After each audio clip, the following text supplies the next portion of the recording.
Bom, então sejam bem-vindos a esta segunda parte da quinta aula de Filosofia Medieval do curso de Teologia para Leigos do Instituto São João Crisóstomo, né, em Caruaru.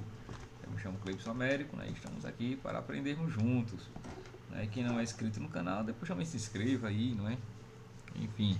Bom, então estamos falando sobre o gnosticismo, né? Que é uma corrente que, embora seja mais de cunho religioso, mas também tem bases filosóficas, por isso que isso nos interessa, né? Pelas suas bases filosóficas, certo, gente? E aí eu quero detalhar aqui para vocês alguns elementos importantes e estruturantes do gnosticismo. E aí vocês podem até escrever, né? Porque como é muita coisa, eu não vou escrever aqui no quadro, mas eu vou fazer um resumozinho aqui para vocês. Vocês podem colocar assim: é, ideias principais do gnosticismo. Dos pontos. Escrevam aí. Ideias principais do gnosticismo.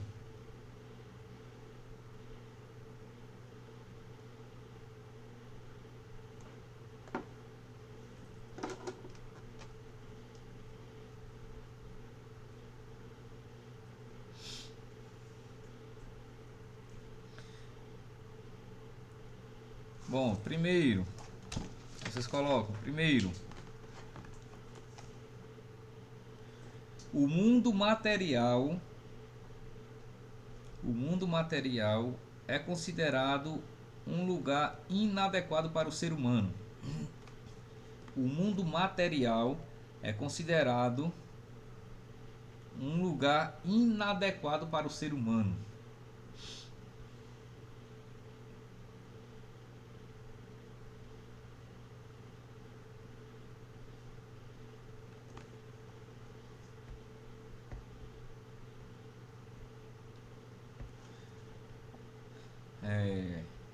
Segundo, a, ex, a exclusão da ideia do pecado no sentido judeu-cristão. Terceiro, a gnose ou conhecimento oculto presumivelmente antigo como única saída do estado atual. Quarto, a substituição da moral pela realização dos ritos mágicos. Quinto, a sensação de fazer Aí, Pela professor, misericórdia. vamos voltar um pouquinho aí.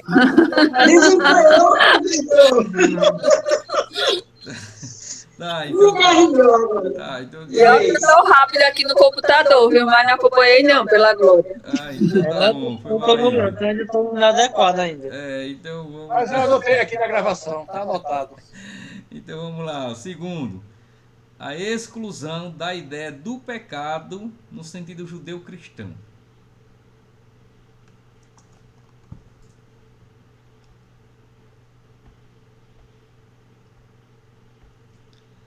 A exclusão da ideia do pecado no sentido judeu-cristão.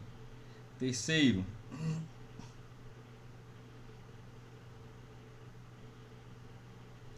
a gnose. Gnose é Gnose, né? A gnose como a única saída do estado atual.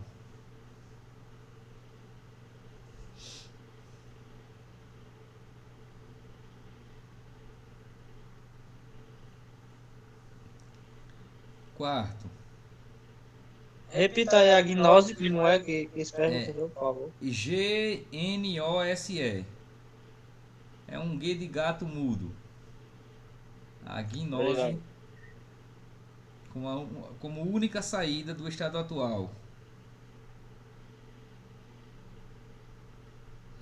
Quarto, a substituição da moral pela realização de ritos mágicos.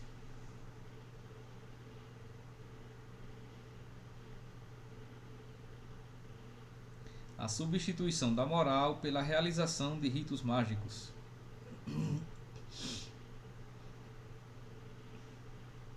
E por último, quinto,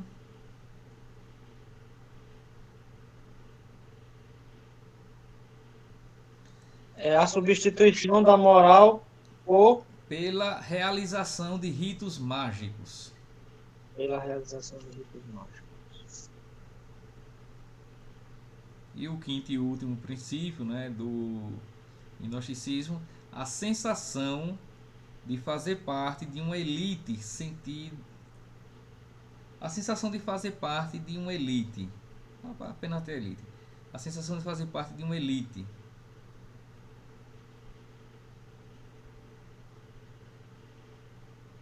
Aí vocês colocam a sensação de fazer parte de uma elite espiritual barra intelectual.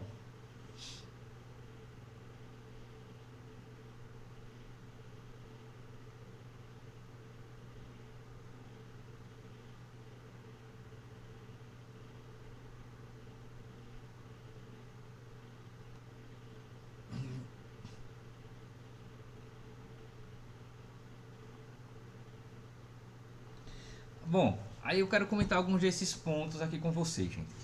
Vejam, primeiramente, né, o primeiro princípio que caracteriza aí o gnosticismo. Essas informações eu estou tirando, né, essas que eu falei para vocês, desse dicionário histórico do cristianismo, aquele que eu citei na aula passada, né, no verbete gnosticismo.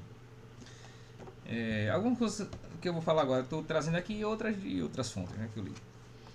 Que eu queria até mostrar para vocês também, né, que é um tema que eu sei que interessa muito a vocês.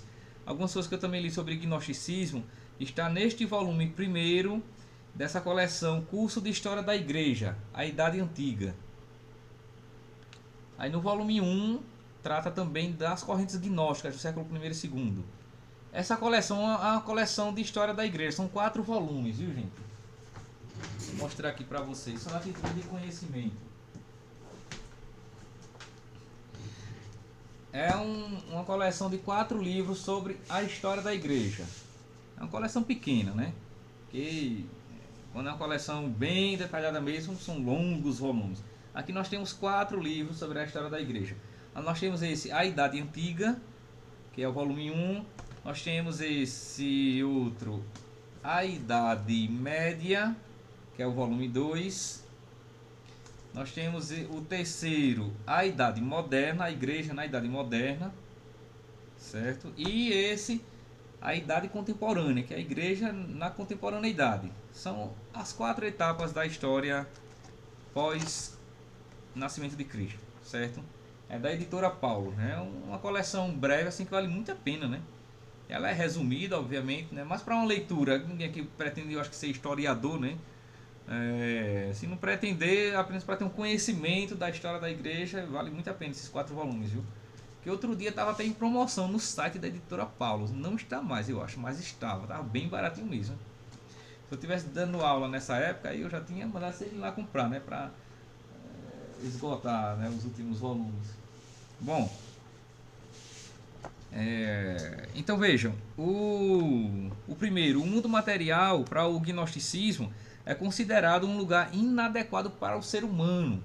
Isso porque, gente, não só para o gnosticismo, mas também para outras correntes filosóficas, e são correntes filosóficas de cunho religioso, como o maniqueísmo, que foi uma seita, inclusive, que Santo Agostinho fez parte, antes de se converter, foi o maniqueísmo. Então, tanto o gnosticismo como o maniqueísmo, como uma outra corrente do século I, chamada docetismo. Essas correntes assim, eles tinham uma aversão à matéria, à materialidade. Então, o gnosticismo, assim como o maniqueísmo, eram correntes filosófico-místico-religiosas que nutriam uma grande aversão ao mundo material.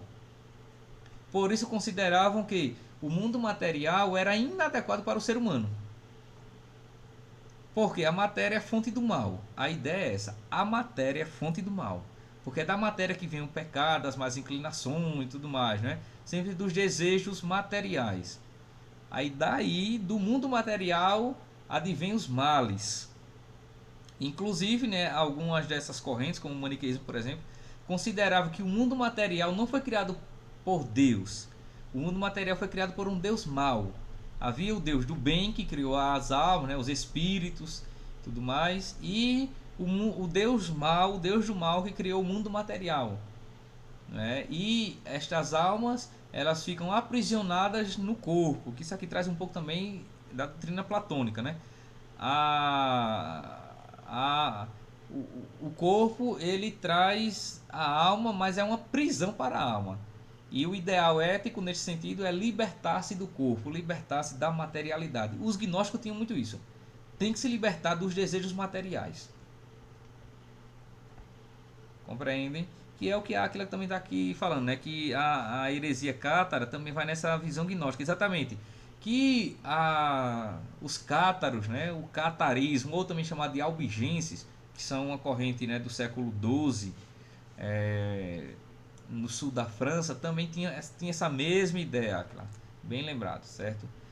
Os cátaros ou albigenses também tinham isso, né? Que é um resgate do gnosticismo, né? Então, eles consideravam que o mundo material é inadequado para o ser humano porque o mundo material é fonte do mal, por ser matéria. E a matéria é fonte do mal porque a matéria se afasta do mundo espiritual, se afasta de Deus, que é espírito. Entende? Aí com isso, por exemplo, né, eles tinham aversão ao matrimônio, à vida sexual, né, porque como a vida sexual traz um prazer que é material, um prazer sensível, então eles tinham uma aversão ao matrimônio. Em geral, essas correntes antimaterialistas, elas entendiam dessa forma, né? Aversão aos sacramentos, tipo, os gnósticos tinham aversão aos sacramentos, porque os sacramentos utilizam elementos materiais, a água, o óleo, né, o pão, o vinho, e por a matéria ser fonte do mal, logo os sacramentos são para eles ilegítimos, né, inadequados, por quererem se utilizar da matéria. Bom, o segundo. E aí veja, antes de passar para o segundo, aqui tem um ponto importante, né? Para as comunidades gnósticas, né, para os gnósticos, o mundo material ele é mau, né, porque a matéria ela é fonte do mal. Só que isso afronta frontalmente mesmo aqui, né, e desculpem a redundância, isso afronta frontalmente a ideia de que foi Deus quem criou tudo. Porque quando Deus cria tudo lá no capítulo 1 do livro de Gênesis, Deus vai criando tudo e dizendo que é bom. E depois que cria o ser humano, tirado da matéria, do barro, ele, né, viu que era tudo muito bom. Entende? Então veja que há um antagonismo frontal, né? Isso está diametralmente oposto com a ideia do mundo material pensado pela tradição judaico-cristã. Porque na tradição judaico-cristã, a matéria não é fonte do mal. Ao contrário, a matéria é criada por Deus. O mundo material foi criado por Deus de modo bom e que Deus foi criando e dizendo que aquilo era bom. Houve uma tarde e uma manhã. Aí cria no dia seguinte. Deus viu que era bom. Houve uma tarde e uma manhã. Depois cria tudo. Deus olhou e viu que era tudo muito bom. Então veja que na tradição cristã, a materialidade ela tem, gente, uma conotação totalmente positiva. Tanto é assim que o verbo se faz matéria. Que Deus se faz carne. Isso na cabeça do gnóstico é inconcebível, né? Ou de um antimaterialista, né? O Deus verdadeiro se fazer carne, isso é totalmente concebível. É por isso que teve algumas correntes heréticas cristãs que diziam que ali era apenas uma aparência. Como, por exemplo, o docetismo, né? O docetismo dizia que aquilo era apenas uma aparência. Não é bem assim, né? Porque se Deus é totalmente bom, como é que ele ia se fazer matéria, já que a matéria é má? Então ali era apenas uma aparência, não é bem assim, né? Entre outras correntes, entende? Mas não. Na verdade, para a concepção cristã, a matéria ela é boa porque quem criou foi um Deus bom e disse que aquilo era bom. E Deus próprio se fez matéria quando se fez carne em Jesus Cristo. Compreendem? Inclusive, né, depois vai dizer Santo Agostinho, um negócio impressionante, né?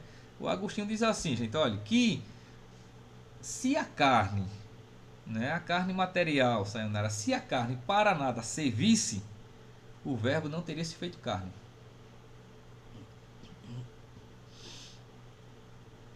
Então, segundo essas concepções heréticas, a ideia da encarnação é uma ideia totalmente absurda.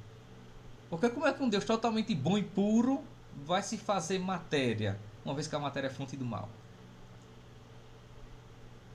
Então veja que é um outro tipo de lógica, não é? É um outro tipo de lógica. Aí, segundo a lógica judaica e sobretudo cristã, ainda mais que a judaica, viu, gente? Sobretudo na lógica cristã, a matéria é algo bom. Porque Deus foi quem fez o mundo material E essa criação foi ex nihilo, né? Uma criação do nada. Do nada Deus tira tudo.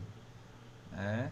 E Deus não tira a matéria de uma matéria pré-existente. Não. Deus tira a matéria do nada. E depois ele próprio se torna matéria, se faz matéria. E pior, olha, para piorar a ideia do gnóstico, né? Para esculhambar de vez, né? Para deixar o gnóstico baratinado mesmo assim, não é? É quando o Cristo institui os sacramentos, e sobretudo a Eucaristia, quando ele se esconde detrás de uma matéria de pão e vinho, pronto, aí lascou, aí já acabou-se, né? O gnóstico não quer conversa com a história de sacramento, né? Porque como é que Deus vai se fazer, além de ter se feito o carne, que já é um absurdo, ele ainda se deixou escondidinho num pedaço de pão, pronto, isso aí para o gnóstico é inconcebível. Diz, Áquila.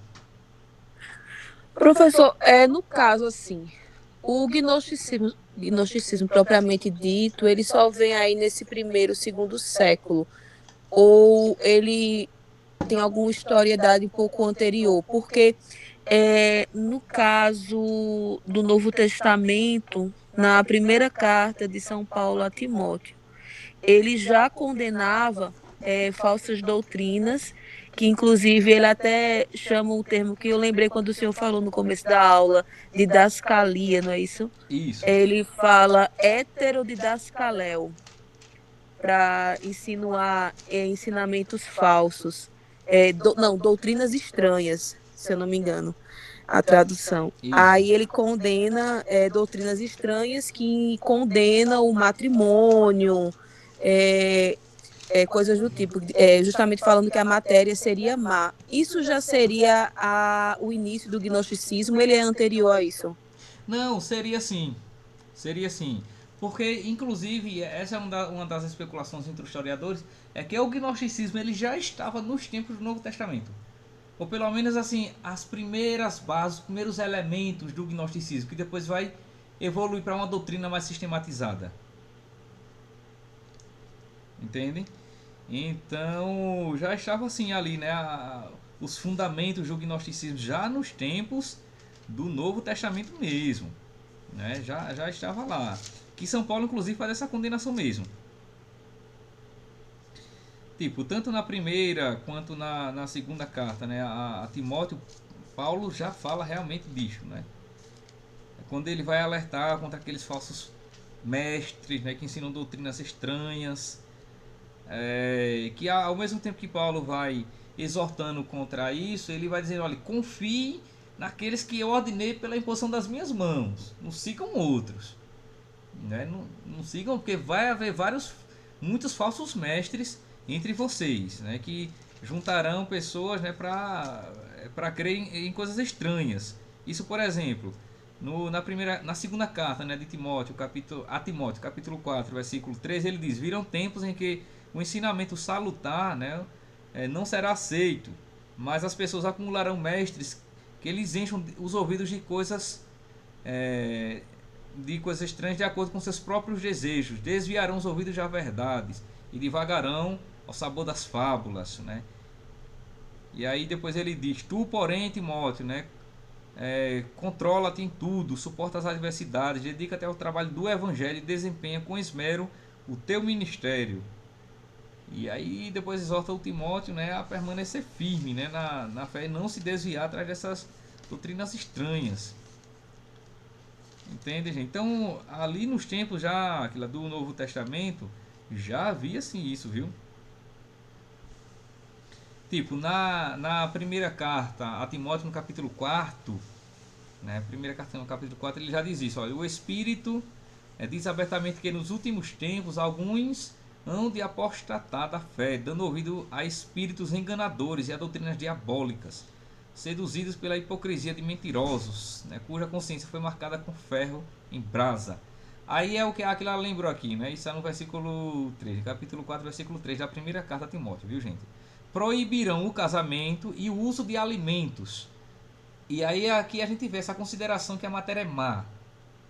E sobretudo alimentos que provocavam sensação de prazer, né? Claro que os caras precisavam comer alguma coisa para não morrer, né? Mas eles procuravam alimentos que não causassem sensação de prazer.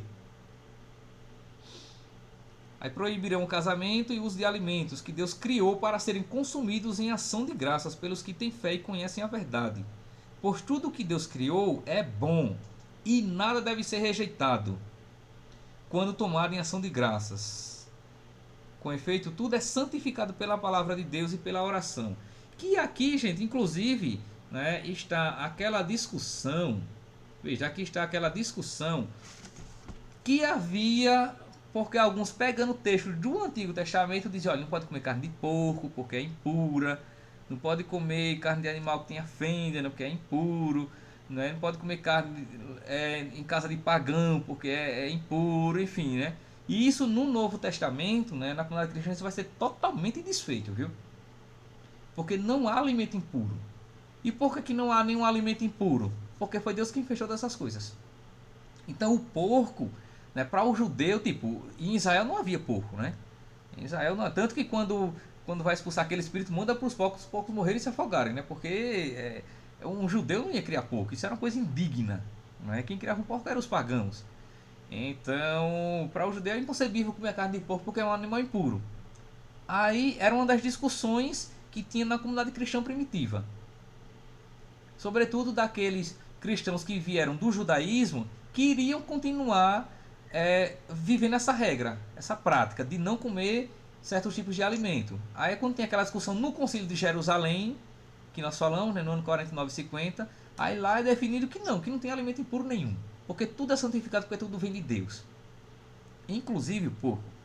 Então por isso que o cristão não tem restrição nenhuma com alimento, enquanto coisa impura ou não impura. Isso não existe na comunidade cristã. Esse negócio de não comer sangue, né, coisas que estavam lá no Antigo Testamento, isso é para o judeu. Mas para o cristão não, porque nós entendemos que tudo que Deus criou materialmente é bom. Inclusive, professor, o senhor que tem a memória melhor do que a minha, né? Eu acho que, né, na Bíblia tem uma passagem no Novo Testamento, se eu não me engano, é um sonho em que Pedro fala, Jesus fala a Pedro, né? Justamente sobre isso aí, né? O sonho significa isso aí, que Pedro parece que ele se recusava, né? Em comer essas carnes impuras. E Isso. aí Jesus, não sei se é num sonho ou se ele aparece para Pedro e É em mostra a sonho. Pedro que agora está liberado tudo. Mas eu não sei qual é a passagem da Bíblia, não sei que tem, não sei qual é o Isso. capítulo, mas eu sei É que em, é tem. em Atos dos Apóstolos, no capítulo 10º. É em Atos 10, e quando Pedro tem a sua visão a partir do versículo 9. Aí ele, tipo, lá no versículo 13, isso Atos 10, capítulo 13, versículo 13. Aí diz aqui, e uma voz, isso no sonho de Pedro, né? E uma voz dizia ali, vamos Pedro, mata e come. Mas Pedro retorquiu, de modo algum, Senhor, nunca comi nada de profano nem de impuro. E a voz falou-lhe novamente pela segunda vez, o que Deus o que foi purificado por Deus, não o consideres de impuro. Isto repetiu-se por 3 vezes. Imediatamente o objeto foi levado para o céu. E nisso, nessa visão de Pedro, né, ele viu o céu aberto no versículo 11, né? E um objeto com uma grande toalha atada pelas 4 pontas a descer para a terra. E estava cheia de todos os quadrúpedes e répteis da terra e de todas as aves do céu. E aí é quando Pedro diz, eu não vou comer isso, que isso é impuro, Senhor. Aí o Senhor diz, não chame de impuro que Deus santificou, Pedro. Mate e come. Entende?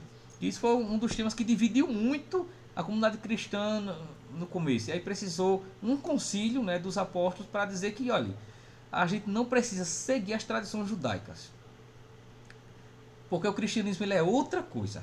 A gente não precisa seguir as prescrições, a lei de Moisés, não, a gente vai seguir agora a lei de Cristo. Não é? Então todas aquelas restrições alimentícias, nada disso a gente vai seguir. A gente vai seguir a lei de Cristo que santificou a matéria e ele próprio se fez matéria. Então é por isso que não tem o mínimo sentido de um cristão não comer carne de porco porque está escrito no Antigo Testamento. Ah, meu Deus do céu. Ou não comer sangue porque está escrito no Antigo Testamento. Ou aquela história também de não doar sangue ou não receber transfusão de sangue porque está escrito no Antigo Testamento. Meu Deus do céu, a falta que teologia faz. É isso, né? Aí gera os piores absurdos. É uma grande falta de teologia, né? De conhecimento. E essas pessoas que cometem esses grandes erros, né? Ah, porque está escrito no Antigo Testamento, aí não tem a compreensão teológica, hermenêutica dos textos, aí comete esses grandes erros. Se frequentassem aqui as nossas aulas, né, do Instituto São João Crisóstomo, não cometeria. É por isso que no próximo curso eu vou dizer para o padre, chame tudo que foi herege, pagão, apóstata, chame tudinho para eu dar aula para essa galera aí, para ver se o negócio melhora mais, cara. Que o negócio tá bom não, viu? Compreende, gente?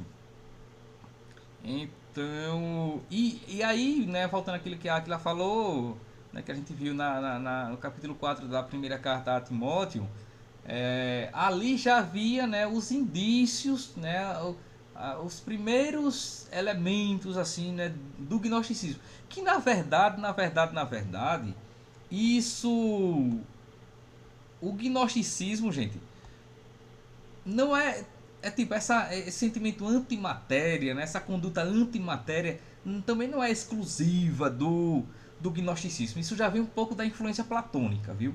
Isso já vem de um certo platonismo, porque Platão entendia que o homem é uma alma aprisionada em corpo. O corpo é a prisão da alma, porque o mundo verdadeiro para Platão não é este mundo sensível, que esse mundo é apenas um mundo de cópias. Porque a verdade das coisas, isso mesmo, Jéssica, porque a verdade das coisas está no mundo inteligível, no mundo espiritual, no mundo das ideias perfeitas. Porque o que nós temos aqui são coisas corruptíveis, não é? Então, aquela doutrina do mundo das ideias de Platão vai dar muita base ao gnosticismo, ao maniqueísmo e todas essas correntes antimaterialistas. Porque para Platão, gente, é assim, tipo, o mundo material, ele é um mundo de cópias, né? O mundo verdadeiro não é aqui. O mundo verdadeiro é o mundo das ideias, onde as coisas são de modo incorruptíveis. Tipo, os seres humanos que aqui estão, ou melhor, vamos pegar aqui os animais. Os outros animais que aqui estão neste mundo. Para Platão, eles estão, mas na verdade são cópias. Porque o verdadeiro animal é aquele que está no mundo das ideias, que não se corrompe, né? Porque lá ele é duradouro, lá a coisa é o que é. Aqui as coisas são e deixam de ser. Como aqui as coisas são e deixam de ser, porque elas morrem, elas renascem, elas perecem, elas se deterioram. Então aqui é um mundo apenas de aparências. Porque as coisas que são perenemente, né? São duradouramente. E as coisas só podem ser duradouramente no mundo espiritual. Porque no mundo material as coisas sempre estão em constante renascer, morrer, destruir-se, deteriorar-se, refazer-se e assim vai. Então é um mundo apenas de aparências. O mundo verdadeiro é lá. Aí com isso Platão, né, tinha uma aversão muito grande também pelo mundo material. Tanto que ele dizia que o corpo é um invólucro, é uma prisão para a alma. Né? É uma prisão. Aristóteles já não vai ter essa visão. Aristóteles já vai ter uma visão positiva do corpo. Né? O homem, o ser humano, não é somente sua alma, como dizia Platão. O ser humano, ele é alma, né? Ele é corpo e alma. Né? Ele dizia, ele é matéria e forma. Entende?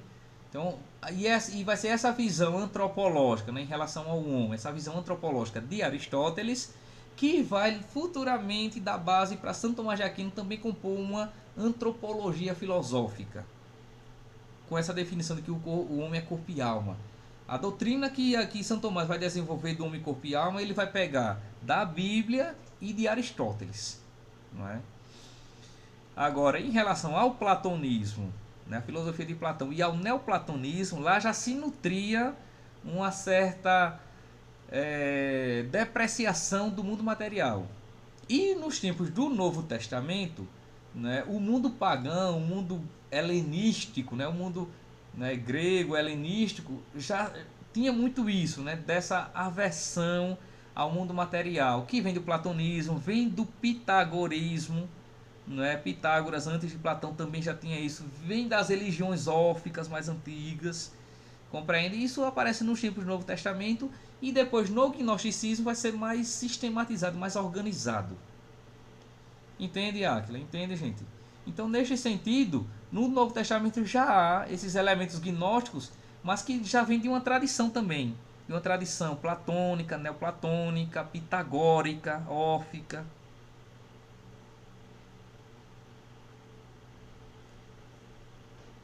Querem perguntar, gente, mais alguma coisa sobre essas coisas aí? Isso é um assunto, né, bonito, legal, mas meio complicado e extenso, né? Tem um herege, professor bem famoso, chamado Mercião, é Marcião.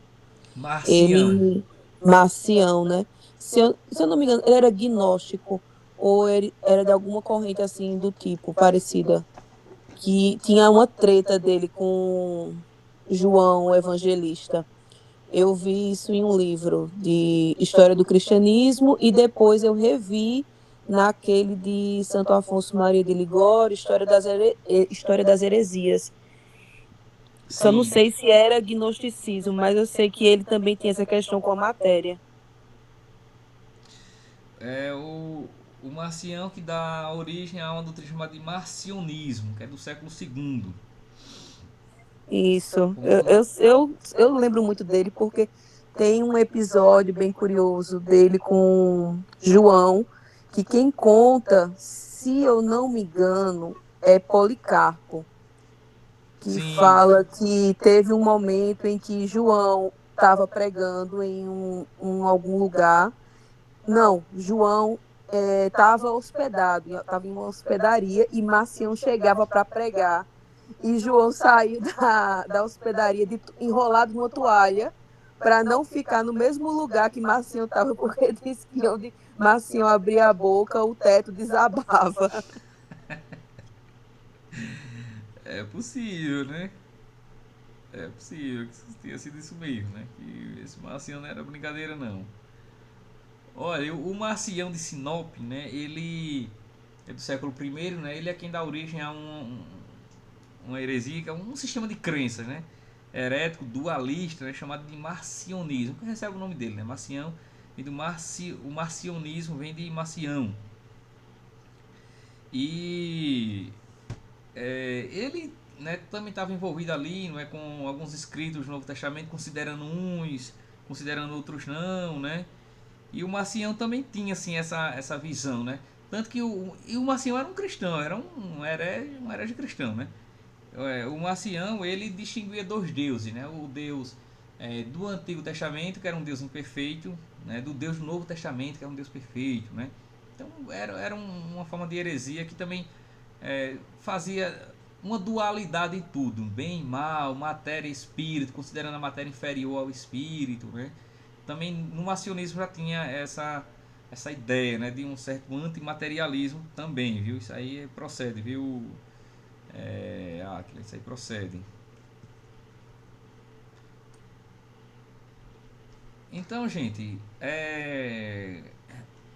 aí vejam, e aí eu parei aqui no segundo ponto, né? Deixa eu comentar um pouco sobre os outros, né, pra gente tentar fechar isso aqui. Que eu acho que essas aulas eram para ser até meia-noite, não era não, gente. Eu acho que é bom no próximo curso, né, o padre colocar até meia-noite, que até 9h tá dando certo não. Bom, aí veja, depois, né, a exclusão da ideia do pecado, né, nesse sentido judaico-cristão, né, porque o que eles vão entender, né, como moralidade é diferente do que se entendia na tradição judaico-cristã. Aí nesse terceiro ponto, né, a gnose como a única saída para o estado atual. Porque como o estado atual é um estado marcado pela materialidade e por o homem estar preso a esta materialidade, e esta materialidade ela é fonte do pecado, veja que tudo que é material para eles é pecado, né? Então, é por isso que ele considera a ideia de pecado dele é diferente da tradição judaico-cristã. Enquanto que na tradição cristã o pecado está muito mais ligado às ações, não é? Às ações morais, ético-morais. Para o gnosticismo, o pecado está muito mais ligado à materialidade. Até, por exemplo, a sensação prazerosa de comer um alimento que lhe cause prazer, não é? E isso pode ser fonte do pecado, fonte do mal. Ou a sensação do prazer sexual, por exemplo, para eles é algo, né, inadmissível. Há algumas correntes gnósticas, né? Porque tipo, o gnosticismo a gente junta tudo, mas havia vários segmentos, viu? Em geral, o gnosticismo optava mais pela castidade, não é, pelo celibato do que pela vida matrimonial, porque na vida matrimonial há muita materialidade envolvida, sobretudo na dimensão sexual. Então, para eles isso era uma coisa má. Compreendem? E aí o quarto, né, a substituição da moral pela realização de ritos mágicos, porque para eles a salvação viria do conhecimento, não é, do conhecimento dos mistérios divinos, não é? Isso era uma busca, não é? A busca do conhecimento dos mistérios divinos e da realização de rituais mágicos, né, de ritos espirituais. Então essa junção de ritos espirituais com a busca do conhecimento, isso fazia minimizar muito a dimensão moral. Para eles, a salvação não estava ligada, a salvação da alma não estava ligada à dimensão moral. Não estava. Não é? Enquanto que na tradição cristã, a moralidade tem uma grande importância de você cumprir os mandamentos, fazer a vontade de Deus, viver uma vida reta. Para os gnósticos, não. É mais a vida intelectual, o conhecimento das realidades divinas, dos mistérios e os ritos religiosos, os ritos mágicos. Compreendem? Olha aí, mais uma aluna, né, Henrique? É sua herdeira, né? Chegou agora. Que ótimo. E por último, gente, a sensação de fazer parte de uma elite, né? Isso fazia muita, né? Era muito próprio do gnóstico, né? O fazer parte de uma elite. Porque os gnósticos, eles se formavam, né? Se constituíam enquanto comunidades de eleitos, né? Os gnósticos eram como se fossem os salvos, os eleitos. Aqueles que buscam o verdadeiro conhecimento, que é o conhecimento intelectual do divino, que praticam os ritos mágicos, que nutrem uma vida ascética em relação ao mundo material, né? E que por isso esses sim estão no caminho da salvação. Agora aquela pessoa que quer se salvar fazendo as obras, sendo humilde, oração, aí para o gnóstico essa pessoa está perdida. Não vai salvar de jeito nenhum. Esse daí, para ele, é o contrário. Aí vejam, aqui no chat colocaram, né, a Jéssica colocou, né, que os gnósticos não viam conhecimento como graça de Deus, mas como algo que partia do... Sim. O conhecimento, ele é uma busca do homem. Né? O conhecimento, ele é uma busca do homem, viu, Jéssica? É isso mesmo, conhecimento como busca do homem. O homem é quem deve descobrir o conhecimento dos mistérios divinos. Veja que neste sentido, aí, veja, um dos motivos pelos quais o gnosticismo ele é diametralmente oposto ao cristianismo, gente, é que no gnosticismo o homem chega ao divino por um esforço próprio. O homem é quem busca o divino. Na lógica cristã é o contrário. O divino vem até o homem. Compreendem? E sem contar que no gnosticismo o homem ele busca o divino por uma via intelectual e antimaterial. No cristianismo não. Deus vem ao homem em formas materiais, por uma dimensão sensível e material. Então isso para o gnóstico é totalmente absurdo. Compreendem? Então no cristianismo é Deus quem vem ao homem, sem o homem esperar nem merecer. Deus vem ao homem. No gnosticismo não, é o homem quem vai até o divino. Diz, Sayonara. Professor, eu não sei se eu não entendi, ou se, assim, eu queria entender. Os gnósticos eram, como você falou agora, uma comunidade, ou é considerado um movimento? Como é, assim? Porque eu queria entender até quando perdurou essas ideias deles, né? Rapaz, isso perdura até hoje, viu? Mas tem gente aí que é gnóstico e pensando que não é. Pior que é. Mas vejam, quando eu falo assim comunidades, vocês não entendam assim comunidades que tinham uma casa para se reunir, não é? Não, eram pessoas que compartilhavam daquele conjunto de ideias. Comunidade nesse sentido de pessoas que compartilhavam aquele mesmo conjunto de ideias, que por isso se reuniam, né? Por isso tinham, né? Claro, os ritos aconteciam em espaços, né? Óbvio, né? Os ritos mágicos, né? Os ritos de iniciação e tudo mais, né? Acontecia em espaços. Então, essas comunidades gnósticas que se originaram das comunidades cristãs, dentro das comunidades cristãs, inclusive, e confundida com elas. Inclusive, era muito difícil, gente, para um cristão ortodoxo saber quando estava numa comunidade ortodoxa ou numa comunidade gnóstica, porque era tudo misturado. Porque, primeiro, não havia separação dos livros, estava tudo misturado. Né? Não havia um credo estabelecido. Estava tudo misturado ali nas comunidades cristãs. Não havia templos ainda, não havia igrejas, né? Então todo mundo se reunia nas casas, em algum lugar público, em algum lugar escondido, fora da cidade. Então estava tudo junto ali, né? Então, de repente, um pregador católico ortodoxo pregava para aquele público, depois um gnóstico vinha e pregava outra coisa, e aí as ideias se batiam muito bem, enfim, mas tudo era muito misturado. Então era uma questão assim de identificação, né? Como até hoje tem, então.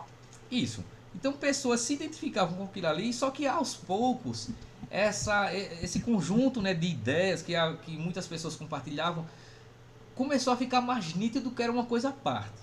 Porque as pregações divergiam. Tinha a pregação de uma tradição mais apostólica, uma tradição mais ortodoxa, que em muitos pontos divergia frontalmente da pregação gnóstica. Então aos poucos as coisas começam a se separar. Mas isso é aos poucos, é no século II, século III. Então nós temos a figura, por exemplo, de Santo Irineu, não é? Que é uma figura importante para distinguir isso aí. Né? Santo Irineu, Santo Hipólito de Roma é outra figura importante. São Policarpo de Esmirna, não é? Depois o próprio Clemente, depois o Agostinho. São figuras que são importantes para ir distinguindo o que é o não cristianismo, apesar de estarem misturados ali. Porque, veja, isso foi um desafio muito grande para a fé cristã nesse momento aí, nesse começo de Idade Média. Muito difícil. Porque não tinha um credo, não tinha uma teologia que explicasse para as pessoas o que era o certo e o que era o errado, não tinha uma interpretação das escrituras unificada, não tinha um magistério que pudesse dar declarações unificadas para todo mundo, não tinha, tudo ainda estava se organizando, gente. E sem contar que era na época da perseguição romana. Então, além de resolver essa bagunça todinha, ainda tinha que correr para não perder a vida. Então, imagine, né? Não dava para sentar para estar pesquisando, pensando, teologando, escrevendo assim. Não, isso era nas escondidas, no cemitério subterrâneo, né? Porque a perseguição romana só termina no ano 313, não é? No século IV já. E enquanto isso, tinha que ali estar celebrando a missa, a liturgia, tinha que estar discutindo essas doutrinas, tinha que pegar os livros, e um circulava para lá, outro circulava para cá, e todo mundo junto e misturado. Realmente foi um negócio complicadíssimo, viu? E muita gente boa embarcou. Muitos bons cristãos embarcaram por essas heresias, porque o cara não sabia que era heresia. A gente sabe que é heresia hoje em dia, né? Então muita gente que embarcou no gnosticismo, o cara não sabia, não, eu vou ser católico não, eu vou ser gnóstico. Não era assim. O pessoal não sabia, estava tudo muito junto e misturado. Tanto que o gnosticismo quase que acaba com a ortodoxia da fé. Quase. Foi um dos grandes desafios. O que mais, gente?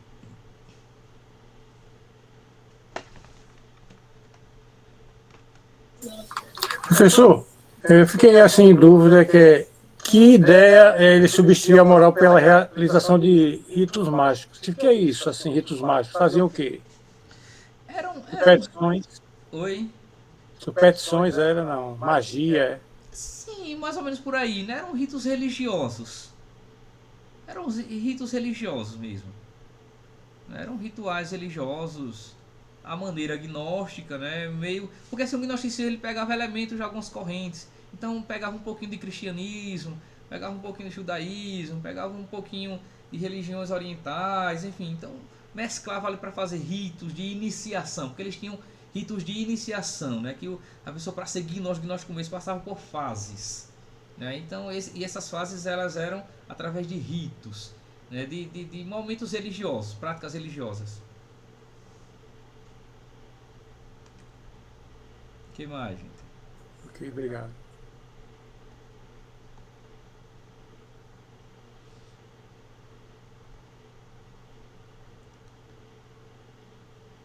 Exato, Aquila. O protestantismo, algumas correntes protestantes são muito herdeiras do pensamento gnóstico.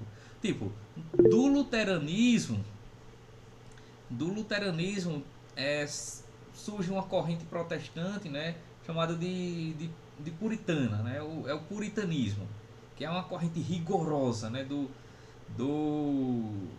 luteranismo. É uma corrente que pega muitas heresias gnósticas e coloca dentro do protestantismo, né.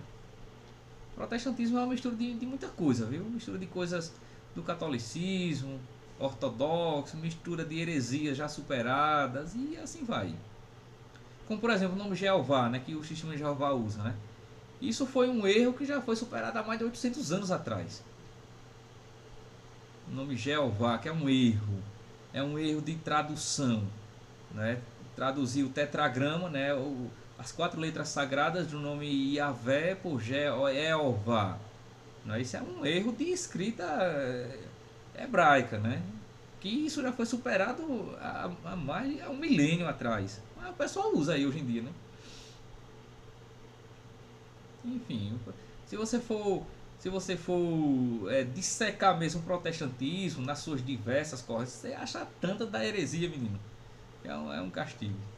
Né? Que se for fazer isso, não vai sobrar um protestante para ser protestante mais, né? Por isso que não se faz, senão o pessoal vai surtar. Deixa eu ver aqui mais perguntas, né? Se a maçonaria se enquadra, a maçonaria ela traz muito de concepções de ritos antigos. Claro que para falar de maçonaria precisaria de um monte de elementos aqui para dar uma resposta mais concisa, né? Mas que a maçonaria traz muita coisa, assim, traz, viu? Aquilo assim, sombra de dúvida, né? Aí a Jéssica diz: existe uma heresia que podemos dizer que foi a mais bem sucedida, porque a gnose está em todas praticamente. Rapaz, olha, tem muitas heresias bem sucedidas. Por exemplo, essa do antimaterialismo, né? Isso esteve presente no docetismo, no gnosticismo, no catarismo, não é? Em correntes rigoristas, né, de dentro do cristianismo católico protestante. Enfim, né? Os mormons é essa heresia das bravas, né? Esse daí é a heresia das bravas. Porque os mormons nem a Bíblia considera, né? Para os mormons, eu até tenho aqui o livro dos mormons. Deixa eu mostrar que vocês devem conhecer, né? Cadê ele? Rapaz, ele tá aí. Vocês não sei o que eu coloquei. Aqui. Olha, o livro dos mormons, que é bom a pessoa ter essas coisas, né? É o livro dos mormons, né? Aqui diz assim: o outro testamento de Jesus Cristo. Olha, o outro testamento. Porque aqui ele vai considerar que houve outros profetas, não é? Profetas americanos e tudo mais, né? Outra revelação. Embora eles não digam que o da Bíblia não é verdadeira, eles consideram que foi insuficiente. Então Deus se revelou também na América do Norte, né, nos Estados Unidos, e lá suscitou outros profetas. E aqui nós temos um outro testamento de Jesus Cristo. Rapaz, isso não é uma heresia das brabas. Porque, gente, olha, na carta de São Paulo aos Gálatas, deixa eu pegar aqui um textinho para ler para vocês, viu? Na carta de São Paulo aos Gálatas, repare mesmo. São Paulo tinha dito assim, isso no capítulo 1. Repare o que, é que você pode dizer para um mormon quando chegar na sua porta batendo. Ele vai dizer assim, olha, porque é o outro testamento de Jesus Cristo, aqui no subtítulo, né, do livro deles, o outro testamento. Na carta de São Paulo aos Gálatas, no capítulo 1, no versículo 6 até o versículo 8, diz o seguinte, até o versículo 9, olha só, viu? Paulo, né, eu estou admirado de que tão depressa vos afasteis daquele que vos chamou para a graça de Cristo. No caso ele, Paulo foi o evangelizador, né, da galáxia. Para seguirdes um outro evangelho. Veja, eu estou admirado que vocês se afastaram daquele que vos chamou para a graça de Cristo para seguir um outro evangelho. Que outro não há, né? Não há outro evangelho. O que há é certa gente que vos perturba e quer perverter o evangelho de Cristo. Olha só como o negócio agora vai esquentar, viu? Mas até mesmo se nós, ele está falando nós os apóstolos, até mesmo se nós apóstolos, se nós, ou um anjo do céu, vos anunciar como evangelho, vos anunciar um outro evangelho, um evangelho contrário daquilo que vos anunciamos, que seja maldito. Veja, São Paulo diz, ó, se o cara chegar dizendo que tem outro evangelho, esse é um maledito, nem escute ele, bota ele para correr. Diz, Professor, esse livro dos Mormons aí parece que é na Alma 6. Ele fala, tem uma discriminação racial ali. Alma 6. Veja o que, é que ele diz aqui. Eu tenho aqui, não sei onde é que está o meu, não. Eita, deixa eu ver se eu vou achar aqui, né? Número 6, parece que é esse. É um livro que eles têm lá.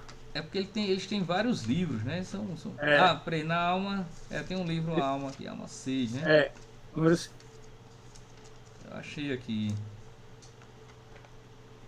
Isso é uma discriminação racial, isso aí. Mas certamente há. Sobretudo porque foi escrito na América do Norte, onde naquela época o racismo era extremamente forte, né? Os brancos ao norte e os negros ao sul, e ninguém ia na rua de ninguém. Ninguém pisava na calçada de ninguém. Então, certamente, né? Se eu não me engano, eles também consideravam assim, que podia ter mais de uma mulher, né? Eles eram polígamos, né? Eles tinham mais de uma mulher. Os Mormons? Sim. Rapaz, eu não sei quanto a isso, realmente eu não saberia. Estava vendo esses dias, se eu não me engano, até isso eles tinham. Eles tinham mais de uma mulher. E né? Repare mesmo. Professor, voltando um pouquinho para gnose, acho que todo mundo aqui lembra um caso recente que aconteceu na África, não lembro qual a região, né, de várias e várias pessoas que foram induzidas a morrer de fome, porque não foi isso, até crianças também, justamente. Agora, não sei se tem a ver com alguma vertente gnóstica, mas era tipo essa ideia também de que o alimento era ruim, tal. Exatamente, eu lembro desse caso. E foi recente mesmo. Deixa eu ver aqui, de fome na África.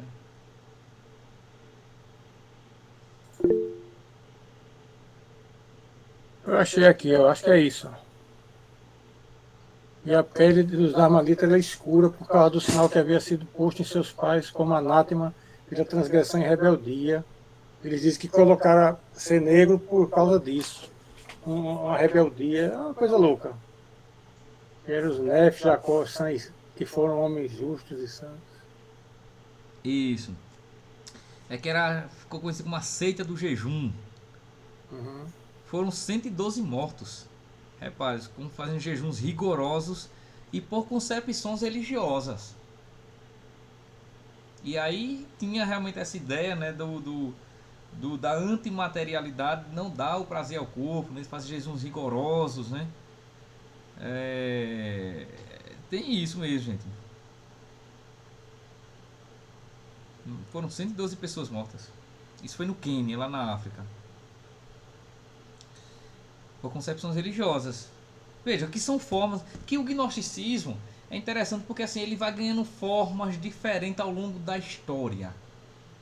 Entende? Ele vai ganhando formas diferentes formas de expressão ao longo da história. Até hoje tem, né, quem pense alguns pressupostos, né, do gnosticismo, como esse sentimento antimaterialista, essa ideia, né, de que o conhecimento é mais importante do que a prática moral. Enfim, tem correntes que pensam isso aí mesmo, correntes intelectualistas, né? Tem isso mesmo ainda, viu, gente? Enfim. Então veja que isso para a ortodoxia católica, né, isso foi um desafio. Hoje em dia seria muito fácil, né, distinguir o que é gnóstico e o que é cristão ortodoxo, né? Hoje é fácil, porque hoje a gente tem tudo, né? Tem o credo, tem a doutrina, tem a teologia, tem os dogmas certinho, então hoje não é difícil. Agora, tem o cânon bíblico, tem tudo certinho. Agora, na época do século I e II, isso é um negócio difícil. Né? Era muito, porque nada estava distinto de nada, estava tudo junto e misturado. Aí é onde se levantam os santos doutores. não é? Os padres apologetas, e aí aqueles que eu citei, Santo Irineu, Santo Hipólito de Roma, né, o Policarpo de Esmirna, depois Santo Atanásio. Então esses padres da igreja que estão no período patrístico, que é o que nós estamos estudando, né, da filosofia medieval, esses padres, né, que quando eu falo padre quer dizer os padres, né, esses padres, são esses doutores da igreja, eles foram de suma importância, gente, para estabelecer o que era o cristianismo, para a partir daí distinguir o que é o não cristão. Então os caras tiveram que fazer um esforço gigantesco para tentar entender a essência do cristianismo, para, uma vez entendido, saber diferenciar quando uma coisa se apresenta, se está conforme ou não a ortodoxia. O que está conforme a ortodoxia, ok. Aquilo que diverge da ortodoxia é heresia, é coisa à parte, é coisa que diverge da retidão. É que esse é o conceito mesmo de heresia, quer dizer desvio de doutrina. A palavra heresia quer dizer desvio de doutrina, né? Então, depois que se formula o credo, né, as primeiras definições dogmáticas e teológicas, é que daí vai se distinguir o que é a heresia, o que é o desvio da doutrina ortodoxa. Agora, isso foi uma construção, viu? Isso aí realmente foi uma construção, levou séculos, né? Enfim, muitas definições dogmáticas. Algumas, tipo, o dogma da Assunção de Nossa Senhora foi agora, em 1950, depois de 2 milênios, foi que definiu-se o dogma da Assunção de Nossa Senhora. Então tem muitas reflexões que foram definidas há pouco tempo, outras ainda vão ser, enfim, né? Porque Deus ele vai se revelando na história aos poucos, né? Aos poucos. Em Cristo foi revelado o que é essencial para a salvação. Agora a compreensão da revelação, isso vai sendo aos poucos, ainda vai ter coisa aí, né? Que Deus vai revelar na tradição da igreja e tudo mais. Entende? Bom, gente, vocês querem fazer mais alguma pergunta ou já querem largar, né? Porque já está passando aqui da hora. Então vamos lá, né? Eu acho que o próximo curso tem que, como eu falei, né? Se não, até meia-noite, pelo menos tem umas 11 horas da noite, dá pra gente, né? Estudar alguma coisa, né? Quando eu dava aula para os seminaristas aí em Caruaru, tipo, era de 8 a meio-dia, direto, né? Eram 4 horas seguidas, uma tacada só. Eram 4 horas de aula, né? Com um intervalozinho de 15 minutos e sem nenhum atraso. Quando os meninos passavam 16 minutos, eu já ficava bravo já. Gente, pelo amor de Deus, já passou 1 minuto. Vamos voltar para a aula que tem muita coisa pra gente aprender. E era desse jeito, né? E foi uma maravilha. Bom, então tá bom, gente. Então é isso, viu? Se puderem, não é, como dever de casa, vocês pesquisem sobre gnosticismo. Isso vale muito a pena entender melhor o que foi as características do gnosticismo, né? Eu vou fazer o seguinte, eu vou pesquisar algum texto, não é, que seja mais confiável, tá? E coloco lá no grupo para vocês, tá certo? Coloca aquele texto que o senhor leu hoje, professor. Certo, eu vou colocar. Eu tinha posto ele, eu acho, mas eu vou colocar novamente. Ah, não, deixa. Tá bem então, gente. Então, o Senhor permaneça conosco, Ele que é Pai, Filho e Espírito Santo, né? E de paz o Senhor vos acompanhe, viu? Tchau, tchau.